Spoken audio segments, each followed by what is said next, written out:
और वहीं पे दूसरी ओर जो हम इंटरव्यूज देखते हैं जिसके अंदर जो इन्फ्लुएंसर है उनकी बढ़ाई की जाती है, उनके पैसे का बखान किया जाता है, उनकी लाइफ के बारे में सब कुछ बताया जाता है, वो सब कुछ ऑलमोस्ट स्क्रिप्टेड होता है। और फिर जो इन्फॉर्मेशन कंपनीज वालों के पास है आपकी, उसी के बिहाफ पे इनको बेच दिया जाता है पॉलिटिकल पार्टीज को, और फिर आपको वही वीडियोस दिखाई जाती हैं जिस पॉलिटिकल पार्टी को आप सपोर्ट करते हैं। जैसे ही आप कुकीज के लिए यस कर देते हैं तो आपका जो डाटा है वो सारा का सारा उस वेबसाइट के अंदर स्टोर होना शुरू हो जाता है और इसी का बाद में मिस यूज किया जाता है।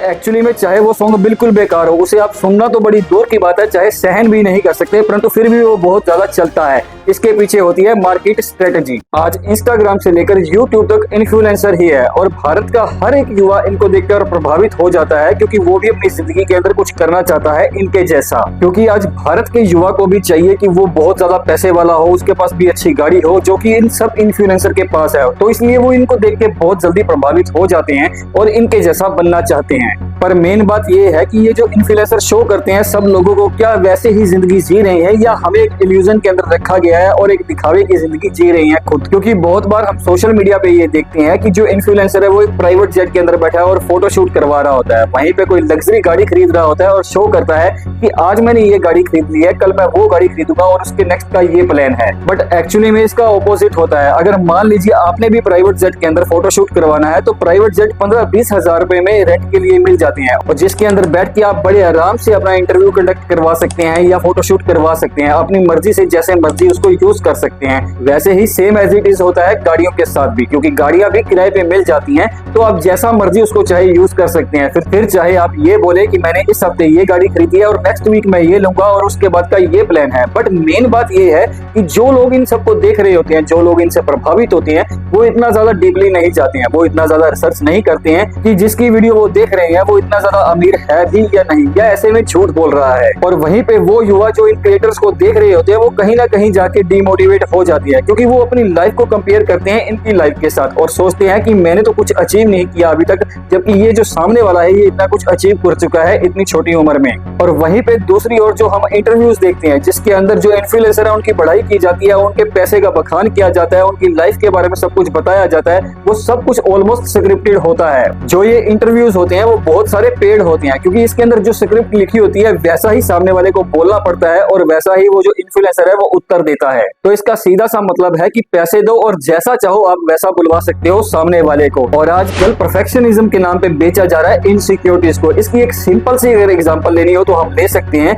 कि आज जितनी भी ब्यूटी इन्फ्लुएंसर है वो ऑलमोस्ट अपना प्रोडक्ट लॉन्च करती हैं मार्केट के अंदर, ताकि लोग उसको देख के प्रभावित हो जाएं और उनके ब्यूटी प्रोडक्ट्स भी खरीद लें। परंतु कभी सच जानना हो तो उनकी रियल पिक जाके सर्च करना नेट के ऊपर, आपके सामने सारी सच्चाई आ जाएगी कि असल में वो कैसी दिखती हैं और मेकअप करने के बाद वो कैसी दिखती हैं। तो इसका मतलब ये है कि हम खुद को नहीं सुधार सकते पर दुनिया को सुधार लेंगे। और बहुत सारे युवा ऐसे होते हैं जो इन ब्यूटी इन्फ्लुएंसर्स को देख के बहुत ज्यादा प्रभावित हो जाते हैं और मन में कहीं ना कहीं ये लेके आ जाते हैं कि यार मैं इतना ज्यादा खूबसूरत नहीं हूँ जितने की ये हैं। बट एक्चुअली में इसका रियलिटी के साथ दूर दूर तक लेना देना नहीं होता है। एक्चुअली में जो मॉडल्स होती हैं उनका फोटोशूट बड़े अच्छे तरीके से करवाया जाता है, उनके पास प्रॉपर सेट होता है, प्रॉपर फोटोग्राफर होते हैं, अच्छी लोकेशन का यूज किया जाता है और बहुत सारे ब्यूटी प्रोडक्ट्स का यूज किया जाता है। तो एक मिनट के लिए आप सोच के देखिए कि जब इतना सारा तामझाम किया जाता है सिर्फ एक फोटोशूट के लिए, तो उनकी फोटो तो अच्छी आएगी ही आएगी। तो इसीलिए इनको देखकर ज्यादा प्रभावित होने की जरूरत नहीं है, आप जैसे हैं वैसे ही बहुत अच्छे हैं। तो चलिए एक एक्सपेरिमेंट करते हैं कि आपको जो भी इन्फ्लुएंसर ज्यादा अच्छा लगता है उसकी प्रोफाइल खोलिए, उसके इंस्टाग्राम खोलिए, फेसबुक खोलिए और सारी की सारी फोटोग्राफ्स चेक कीजिए जो उसने डाल रखी हैं। और आप देखेंगे कि बहुत सारी ऐसी फोटोग्राफ्स हैं जिसके अंदर वो बहुत ज्यादा एंजॉय कर रहा है, बहुत ज्यादा वेकेशंस के ऊपर है। तो आप सोचेंगे कि यार ऐसी लाइफ तो मैं भी डिजर्व करता हूँ, पर मेरे पास ऐसा क्यों नहीं है। पर क्या आपको लगता है कि ये सारा दिन एंजॉय करते रहते हैं और ऐसी ही लग्जरी लाइफ जीते रहते हैं? तो इसका उत्तर है नहीं, क्योंकि इनकी लाइफ भी बहुत ज्यादा डिप्रेशन होती है और बहुत ज्यादा चैलेंजिंग होती है। मानते हैं कि इनको ब्रांड डील्स मिल जाती हैं और ये पैसा कमा लेते हैं, पर इसका मतलब ये नहीं है कि आपकी लाइफ और इनकी लाइफ में कोई बहुत ज्यादा फर्क है। क्योंकि हम आए दिन न्यूज़पेपर के अंदर पढ़ते रहते हैं और टीवी पे भी सुनते रहते हैं कि आज उस इन्फ्लुएंसर ने सुसाइड कर लिया है, इस वजह से कर लिया और वो बहुत ज्यादा डिप्रेशन के अंदर था। तो हम कैसे सोच सकते हैं कि आपकी लाइफ और इनकी लाइफ बहुत ज्यादा अलग अलग है, ये लग्जरी लाइफ जी रहे हैं। एक्चुअली में ये जो लाइफ दिखाते हैं वो लाइफ फेक होती है, क्योंकि इसके पीछे बहुत ज्यादा मेंटल डिप्रेशन के अंदर ये खुद रहती हैं। अगर आप खुद सोचिए कि अगर ये इतनी ज्यादा अच्छी लाइफ के अंदर होते तो सुसाइड क्यों करते। और दूसरी तरफ एक सच्चाई ये भी है कि ये जो सोशल मीडिया का खेल है ये सिर्फ एक नंबर का गेम है कि आपके पास कितने सब्सक्राइबर है, आपके कितने व्यूज आ रहे हैं, आपके कितने लाइक आ रहे हैं। क्योंकि जितने ज्यादा सब्सक्राइबर होंगे, जितनी ज्यादा लाइक्स आएंगे आपकी वीडियो पे, उतनी ज्यादा ब्रांड डील मिलेंगी आपको, और जितनी ज्यादा ब्रांड डील मिलेंगी उतना ज्यादा पैसा भी आएगा आपके पास। परंतु कहीं ना कहीं इस नंबर गेम के अंदर आप खो देते हो अपने आप को, क्योंकि आपको हमेशा वो शो करना पड़ता है जो आप नहीं हो। और दूसरी बात ये भी है कि इन्फ्लुएंसर अपने आप को मेंटेन करने के लिए, अपनी अच्छी फेक आईडी को शो करने के लिए व्यूअर्स को खरीदते हैं और सब्सक्राइबर खरीदते हैं, जिससे सामने देखने वाले को ऐसा लगता है कि यार ये बहुत ज्यादा पॉपुलर है क्योंकि इसके पास तो बहुत ज्यादा लाइक आ रहे हैं, बहुत ज्यादा सब्सक्राइबर हैं इसके। बट रियलिटी इसके बिल्कुल ऑपोजिट होती है, क्योंकि बहुत सारे यूट्यूबर्स ऐसे हैं जो खुद मानते हैं कि उन्होंने फेक फॉलोअर्स खरीदे हैं। तो आप खुद जाके यूट्यूब पे चेक कर सकते हैं इनके इंटरव्यू। देखिए आजकल व्यूज लेने के लिए और एंगेजमेंट बढ़ाने के लिए बहुत कुछ किया जा रहा है। फॉर एग्जाम्पल हम देखते हैं कि बॉलीवुड का कोई नया सॉन्ग आया है, तभी इंस्टाग्राम और यूट्यूब पे बहुत ज्यादा लोग आ जाते हैं उसका हुक स्टेप कॉपी करने के लिए और उस पे वीडियो बनाने के लिए। पर सही मायने में ये होता है कि जो टॉप के क्रिएटर्स हैं उनको पैसे दिए जाते हैं कि इस हुक स्टेप पे आप जाके वीडियो बनाओ, डांस करो, ताकि लोग देख के कॉपी करें और वो भी इसको वीडियो बनाना शुरू कर दें और ये ट्रेंडिंग में आ जाए। और ऐसा ही होने लगता है जब लोग ये देखते हैं कि जो टॉप के क्रिएटर्स हैं वो इस पे वीडियो बना रहे हैं, तो हम भी इस पे वीडियो बनाएंगे, और वो वीडियो बनाना शुरू कर देते हैं। और देखते ही देखते वो जो सॉन्ग है वो बहुत ज्यादा पॉपुलर हो जाता है, और जिसकी वजह से मूवी की रेटिंग भी बढ़ जाती है। बट एक्चुअली में चाहे वो सॉन्ग बिल्कुल बेकार हो, उसे आप सुनना तो बड़ी दूर की बात है, चाहे सहन भी नहीं कर सकते, परंतु फिर भी वो बहुत ज्यादा चलता है। इसके पीछे होती है मार्केट स्ट्रेटजी। और फिर आता है डाटा प्राइवेसी का खेल, जो कि सोशल मीडिया का सबसे कड़वा सच है। दोस्तों क्या आपने कभी सोचा है कि जो हम फ्री में यूज कर रहे हैं, ये फेसबुक, इंस्टाग्राम, यूट्यूब, इसको मेंटेन करने के लिए हमें कोई पैसा नहीं देना पड़ता, परंतु जो कंपनीज है उनको बहुत ज्यादा पैसा मेंटेन करने के लिए रखना पड़ता है, क्योंकि जितने भी डाटा सेंटर हैं उनको मेंटेन करने के लिए कंपनी के पास बहुत ज्यादा पैसा लगता है। तो अब सोचने वाली बात यह है कि कंपनीज के पास इतना पैसा कहां से आता है कि जिसकी वजह से वो सारे डाटा सेंटर को मेंटेन करके रख लेती है और पूरी दुनिया के अंदर अपना नेटवर्किंग, अपनी सोशल साइट चलाती है। और वहीं पे हम लोग ये सोच लेते हैं कि हमारी कौन सी इन्फॉर्मेशन लीक आउट हो जाएगी, क्योंकि कंपनीज के पास ज्यादा से ज्यादा क्या है, हमारी ईमेल आईडी है, कुछ फोटोग्राफ्स है और कुछ भी नहीं। और सही मायने में हम यहीं पे गलत फहमी के अंदर जी रहे होते हैं। एक्चुअली में हम जितनी देर जो सोशल साइट ज्यादा यूज करते हैं, फॉर एग्जांपल आप फेसबुक बहुत ज्यादा यूज करते हो, तो उतनी ज्यादा एंगेजमेंट आपकी फेसबुक के ऊपर रहेगी। फेसबुक के पास आपकी सारी जानकारी होगी कि आप क्या पसंद करते हो और आपकी नापसंद क्या है। उसी के बेस पे आपको टारगेट एडवर्टाइजमेंट दिखाई जाती है, परंतु क्या कभी आपने ये सोचा है कि वो एडवर्टाइजमेंट आपके पास कैसे पहुंच गई? तो इसके पीछे एक सिंपल सा फंडा है कि आप जब भी किसी सोशल साइट पे अपना अकाउंट बनाते हैं, तो सबसे पहले आप एक्सेप्ट करते हो उनकी टर्म्स एंड कंडीशन को। और ये टर्म्स एंड कंडीशन के अंदर स्पेशली मेंशन किया होता है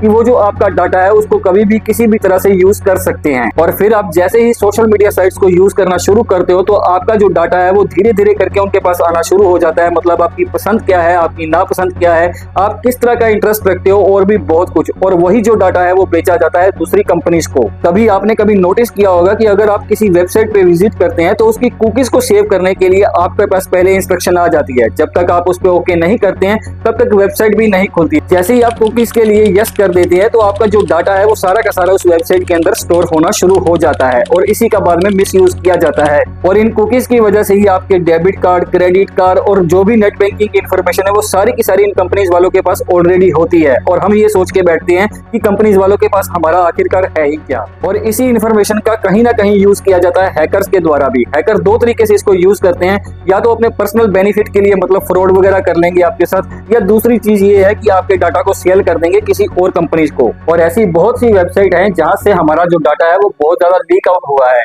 जैसे अभी ICMR की एक वेबसाइट है जो कोविड के टाइम पे था, इसके अंदर 81 करोड़ से भी ज्यादा भारतीय यूजर का जो डाटा था वो लीक आउट हो गया था। और यही जो डाटा है वो थर्ड पार्टी को भी शेयर किया जाता है। जैसे आपका रिलीजियस ओपिनियन क्या है, आप किस पार्टी को सपोर्ट करते हैं, आप अगर किसी से डेटिंग कर रहे हैं तो वो कौन है, आप कहाँ पे जॉब के लिए अप्लाई कर रहे हैं, आपका इंश्योरेंस लिया हुआ है या नहीं लिया हुआ, आप किस पार्टी को बिलोंग करते हैं। तो अब अगर आप एक मिनट के लिए सोचे कि अगर इतनी सारी इन्फॉर्मेशन आपके पास किसी की हो, तो आपके लिए कितना इजी हो जाएगा किसी को मैनिपुलेट करना। और वहीं दूसरी ओर अब आप खुद सोचिए कि आपकी सारी जानकारी इन कंपनीज वालों के पास है, तो उनके लिए कितना इजी है आपको मैनिपुलेट करना। और फिर जो इन्फॉर्मेशन कंपनीज वालों के पास है आपकी, उसी के बिहाफ पे इनको बेच दिया जाता है पॉलिटिकल पार्टीज को, और फिर आपको वही वीडियोस दिखाई जाती हैं जिस पॉलिटिकल पार्टी को आप सपोर्ट करते हैं। सपोज आप अगर बीजेपी को सपोर्ट करते हैं तो आपको बीजेपी के रिलेटेड वीडियोस दिखाई जाएगी, और अगर आप कांग्रेस को सपोर्ट करते हैं तो उसके रिलेटेड वीडियोस दिखाई जाएंगी और आपको ऐसा लगेगा कि मेरे जो ख्याल थे, मेरे जो थॉट्स थे वो बिल्कुल सही है, क्योंकि आपके सामने उसी के रिलेटेड वीडियोस आ रही हैं। और कुछ ऐसा ही किया गया था ट्रंप के द्वारा अमेरिका इलेक्शन के अंदर, और कैम्ब्रिज यूनिवर्सिटी ने बहुत सारा डाटा खरीदा था फेसबुक से। तो इसके अकॉर्डिंग जो भी यूजर थे उनको मैनिपुलेट किया गया और सिर्फ ट्रंप का ही डाटा उनको शो किया गया, जिस वजह से ट्रंप के साथ और भी यूजर जुड़ने शुरू हो गए और जिससे उसको फायदा मिला इलेक्शन के अंदर। और ऐसा एक बार नहीं बहुत बार हो चुका है और बहुत सारे देशों के अंदर जब ये बात पता चली तो फेसबुक को उसके बाद माफी भी मांगनी पड़ी। तो अब आप खुद सोचिए कि ये जो सोशल मीडिया है ये किस तरह से हमें प्रभावित करता है, किस तरह से हमें मैनिपुलेट करता है। परंतु इसका बिल्कुल भी ये मतलब नहीं है कि सोशल मीडिया बहुत ज्यादा बुरा है, क्योंकि अगर इसको पॉजिटिवली यूज किया जाए तो इसके बहुत अच्छे परिणाम भी आते हैं। दोस्तों, ये जो सोशल मीडिया की दुनिया है ये दिखावे की दुनिया है, इसके अंदर दिखता कुछ है पर सच्चाई कुछ और ही होता है। और रही बात मेरी, तो दोस्तों मैं कोशिश करता हूँ कि आपके सामने सच्चाई वाली वीडियो ला के रख सकूं, वो सच्चाई आपको बता सकूं जो इसके पर्दे के पीछे है। जब मैंने ये वीडियोस बनानी शुरू की थी तो एक पर्पस को लेकर निकला था कि उन लोगों की कम्युनिटी बना सकूं जिनको सच सुनना पसंद है और जो सच को देखना चाहते हैं। तो इसीलिए कोशिश करता हूं कि आपके सामने जो सच्चाई है वही लाके रख सकूं। तो आपको अगर वीडियो अच्छी लगी हो तो आप मेरी बाकी वीडियोस भी जाके चेक कर सकते हैं चैनल के ऊपर। और अगर आप मुझसे कांटेक्ट करना चाहते हैं या कुछ भी बात करना चाहते हैं तो आप इंस्टाग्राम पे जाके बात कर सकते हैं, लिंक मैंने डिस्क्रिप्शन के अंदर डाल दिया है। तो अब चैनल को सब्सक्राइब करना और बेल आइकन दबाना मत भूलिएगा, ताकि जो अच्छी अच्छी वीडियोस और रियलिटी वाली वीडियोस हैं वो आप तक पहुंच सकें। और अगर आपको लगता है कि ये वीडियो अच्छी है तो इसको शेयर कीजिए अपने दोस्तों के साथ, क्योंकि बोलने से और शेयर करने से फर्क पड़ता है। बहुत बहुत धन्यवाद।